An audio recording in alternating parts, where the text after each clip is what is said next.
this gent will be with us once again. He was with us the last time we did a televised draft on NFL Network in Tennessee. It was dynamite to have him on the set then. Can't wait to have him with everybody on the Friday night of draft coverage from Ohio, from Fox Sports, Joel Klatt. How are you, Joel? Good, man. How are you? Better for talking to you. This is exciting. Oh. We're back in the saddle. We're back at it. Pleasure's all on this side of the table. No, please, Joel. I enjoyed it. I enjoyed your professionalism, your points, just your sense of humor, the camaraderie, and all of that. And then, for you to come on the show as well the day of and say that Daniel Jones's choice by the Giants was going to set the franchise back years. You don't mince words. You don't mince words at all, Joel. Well, remember that. I'm not accurate all the time, but I will tell you what I think. No, I know that, but we're kind of 2 years in, and there are some people wondering that if Trey Lance falls to 11 or somebody falls to 11, the Giants should do something like that. But the owner squelched that, saying Daniel Jones can be a playoff quarterback. I guess let's start there. Just to throw you a curve right off the bat. You thought we'd talk Trevor Lawrence right off the bat, but what do you make of the evaluation from just a couple of years ago, that draft class, Kyler Murray, him, and so many more? And now that we're 2 seasons in, do you think we can make an evaluation on any of these guys just yet? What do you think?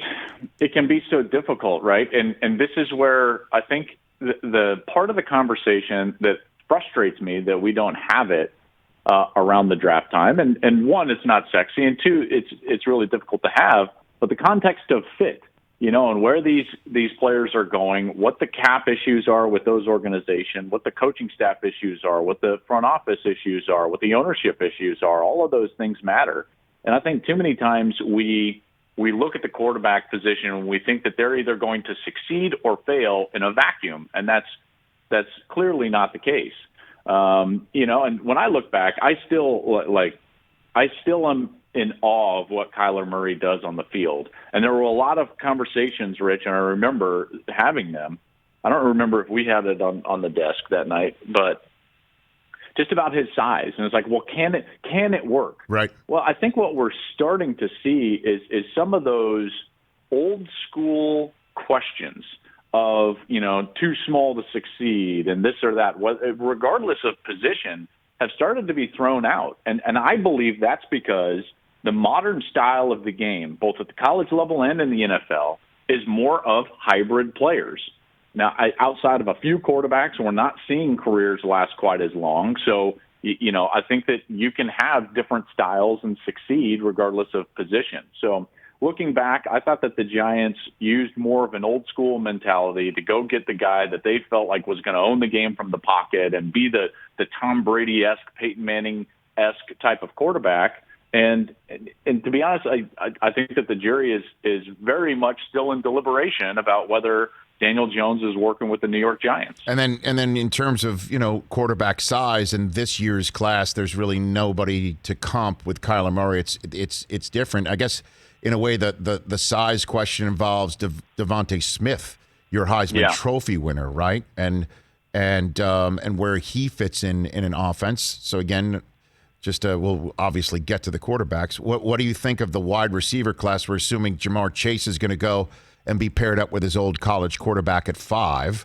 And that if he doesn't, then that affects what the Dolphins might do at 6. There's the Kyle Pitts pass catcher of it all. But what do you think about the Heisman Trophy winner versus Waddle and all of that, Joel? Well, I love DeVonta Smith. I have him in my top 10 of overall players in the entire draft.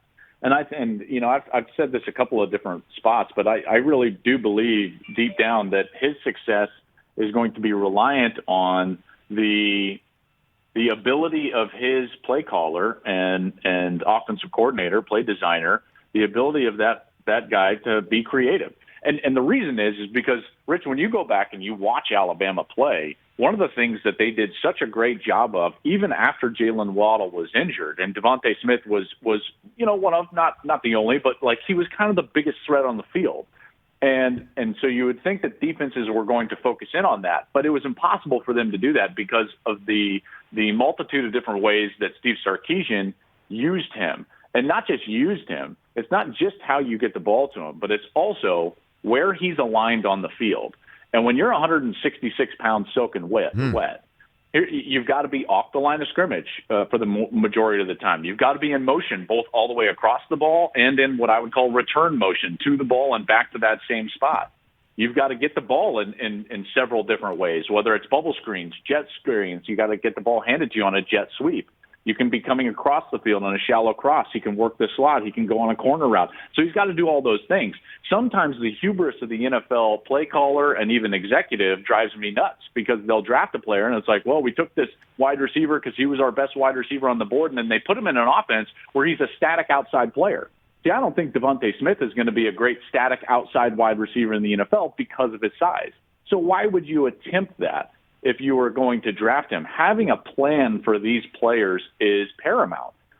If you look at some of these edge rushers, they're going to have a plan in place. If you look at a guy like, let's say Jeremiah Owusu-Koramoah from Notre Dame, he's a hybrid-style defender. Is he a safety? I don't know. Is he a linebacker? I don't know. But he's a football playing Jesse, so you've got to have a plan surrounding him. I think that very much the similar conversation to Simmons last year. From Clemens, the great, hybrid defender. So is DeVonta Smith too small? No. So long as his offensive play caller understands the necessity of having him line up in a number of different places from snap to snap. Joel Klatt, Fox Sports, and my colleague for night 2 of the NFL Draft. He will be joining me, Charles Davis, and Daniel Jeremiah on NFL Network 1 week from Friday for Night 2, rounds 2 and 3, right here on the Rich Eisen Show. So let's get into who you think the 49ers are targeting at 3 and who they essentially would have been happy with getting when they made that maneuver on Zach Wilson's pro day, the day that we all assumed the Jets fell completely head over heels. We're definitely taking him. We're trading Sam Darnold away in love with Zach Wilson. Your thoughts on that subject, Joel Klatt? Well, I think it's kind of a foregone conclusion what's happening in the top 2 picks. So I think that you're right. The 49ers movement, I think, clearly was for a specific player and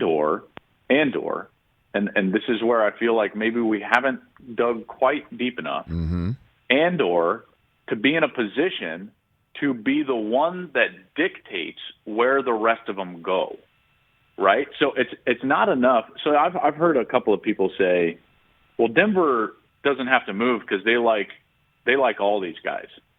Yeah, but why let somebody else make that decision for you? Right. Doesn't it seem like a position that you should probably make that decision for yourself? Now, maybe some organizations are scared to do that. Maybe they're a little gun shy. Certainly Denver might fall into that category after all the swings and misses that they've had post the Peyton Manning era there in Denver. But having said that, I think that San Francisco made that move because John Lynch wanted to control the table. He wanted to be in the first seat at the blackjack table and not allow somebody to bust in front of him just so that he could get a card that he didn't, realize that he wanted. A lot of analogies to say I can see them going in any number of different directions. I always have a hard time in my role taking my own opinion out of it. Right. Rich? Sure. Because I'm hearing that they really like Mac Jones. And in the back of my mind, I'm like, but he's not the best prospect of the 3. So that doesn't make any sense to me. Not that he's a bad prospect. I love Mac Jones. Of course. I love his anticipation. He throws with great touch. He controls the game from the pocket. He ran an offense not all that dissimilar to what he would be afforded the opportunity to run in San Francisco. But having said that, he doesn't have the size and talent that these other guys do, specifically Trey Lance and Justin Fields. I think that the knocks on Justin Fields and the narratives surrounding Justin Fields have been completely blown out of proportion and are completely false. He's my second-best quarterback overall in the draft, right behind Trevor Lawrence. In fact, when he played Clemson this last year and was putting on a historically great performance in that semifinal after it looked like he was playing with a lacerated kidney or a ruptured spleen. Remember, after that hit, there was conversations about, hey, is he making a push to the number 1 spot? One of my biggest pet peeves with this entire, draft process is when there's all this movement after guys are actually on the field. Justin Fields is a phenomenal player. We haven't seen his size and speed and accuracy down the field maybe ever. Fields led the Power 5 in back-to-back years in terms of his production through the air, 70% one year, 72% the other. He was attacking down the field. His yards per attempt were way up there. He can run it. He can do all of those things. He has one bad game against Indiana in a year in which they don't have a fall camp.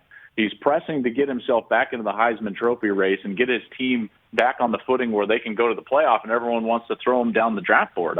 I don't quite understand it. So if I was making the selection for the 49ers, I would select Justin Fields. I think he's the best prospect at the spot. But I am hearing, as is everybody, that they love Mac Jones, and I think it's because Kyle Shanahan believes that he can come in and contribute, and not only contribute, but play right away. Well, in the many the Ohio State games that you call for Fox with Gus, Joel Klatt, including the ones that break my heart, did you ever hear the concept of Justin Fields last in, first out? This is a problem. Never. This is never, right?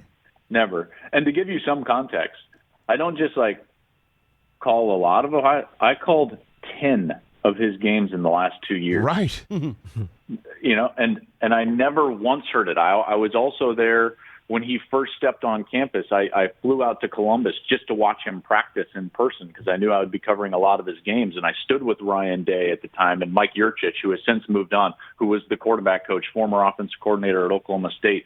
I've talked about Justin Field ad nauseum with these guys, and never one time, whether it was Mick Moriarty, the strength coach, Ryan Day, Mike Yurcich, any of his coaches, never one time ever did anyone even hint at that being an issue. So when I heard that, I was dumbfounded. I think it's a totally false narrative, and I think it's a dangerous narrative to perpetuate. Hopefully that's not the case anymore, as most of us who are in the know have come out and said the truth.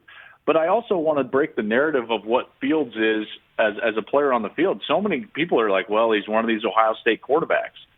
Rich, I gave you the percentage of air production, right? 72% of his production was through the air. He was attacking down the field. He's accurate down the field. He did that, by the way, without throwing interceptions to a great degree. Remember, he played basically the whole season, 40 touchdowns, 1 interception leading into the semifinal game against Clemson 2 years ago. It was so different than Dwayne Haskins. Dwayne Haskins, barely 50% of his production came through the air. He was reliant on Paris Campbell and Terry McLaurin and these guys to create after the catch.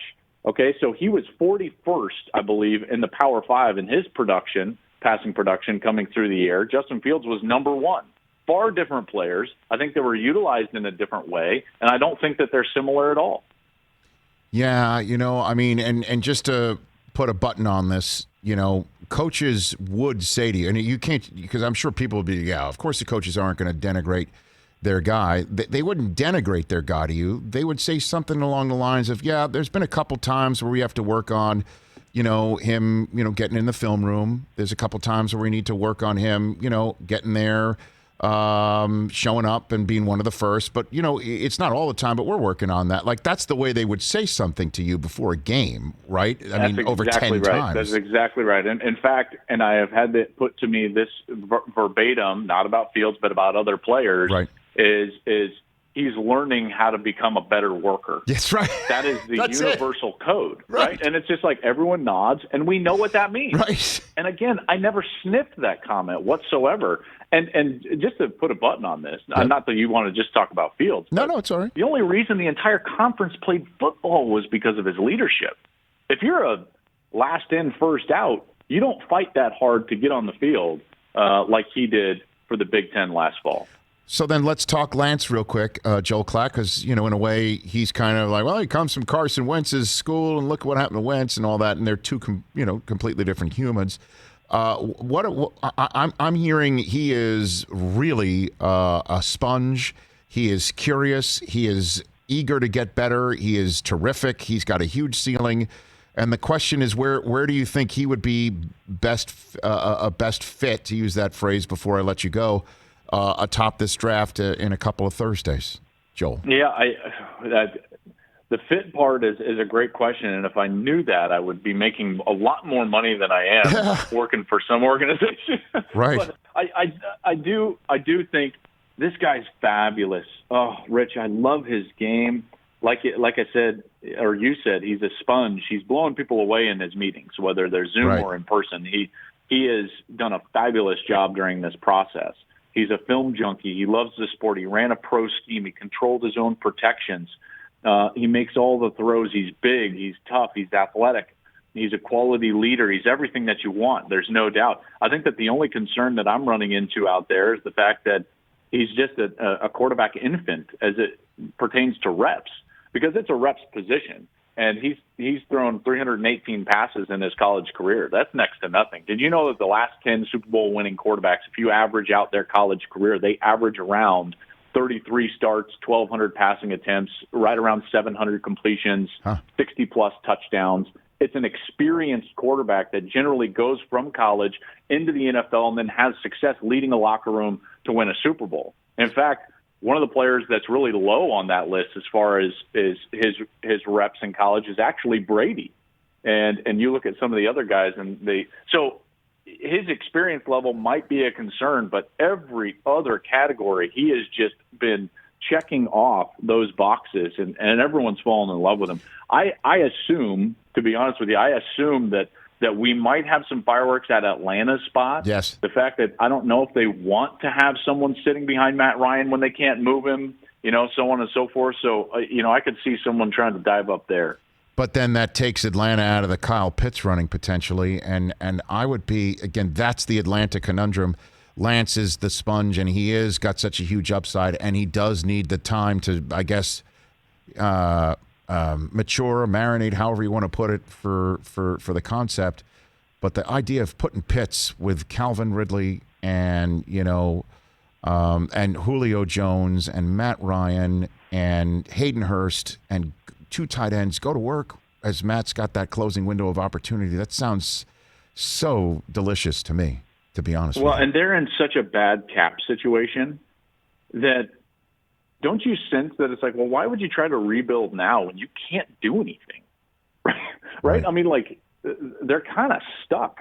So why not just take a huge swing with a veteran quarterback that's been an MVP, gotten you there before, definitely should have won that Super Bowl. You give him a player like that, who knows what you could do offensively. Joel, thanks for the time. Greatly appreciate it. I will see you in Ohio. Well, I'll see you potentially, I guess, imagine maybe on a Zoom before then or two. And then sure. And I'll see you out there. I look forward to it, Joel. I love working with you, and I look forward to doing it again. Well, likewise, Rich. Can't wait, bud. Right back at you. Joel Klatt, at Joel Klatt on Twitter. Follow him. I do too. Hey, you watched all the way to the end. Thanks for that. Watch more right here.